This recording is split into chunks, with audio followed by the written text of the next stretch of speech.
এই ও তো বহুত সময় ধরে খুলতিস। এই দর্শক এত সময় কি বললি ও দেখাই এই যে এখানে কয় পিস এই ছোট ফোনটা কই এই পুলিশের কাছে ফোন দে আচ্ছা দিচ্ছি ছোট ফোনটা নাই হ্যাঁ সবাই অ্যাকুরেট বলবে সবাই থাকে আগের দিন কি ওরা একবার দাঁড়াইছি ও টান দিয়ে চলি যাই সোনাবাড়ি আমাকে হেনস্থা করেছে ঠিক আছে জিনিস না ও ক্যামেরায় উড়ি তুই ফেল দিছি তা আচ্ছা এই জায়গায় ধর এটা চাচাটা ধরে রাখো সমস্যা নেই তুমি ধরে রাখো আমার ভাই যে কথাবার্তা কোন বলিস ভাই মাল সহ ধরেছি দিগাং রোডে চলে এসে বড় বাসার বাজারের আগেতে একদম ডানি সহ একদম মাল সহ গ্রুপ তো তাহলে বলতে দিলাম সবাই আবার চলে আসেন তাড়াতাড়ি একদম দোতলা মসজিদের ডাইন পাশে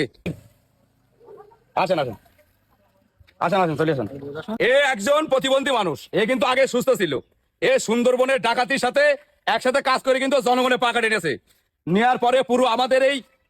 পুরো 9 নম্বর হেলাতলা ইউনিয়নে এই একাই মাদক সাপ্লাই দেয় এ শুধু একটা পানে বলে কেউ কিছু বলে না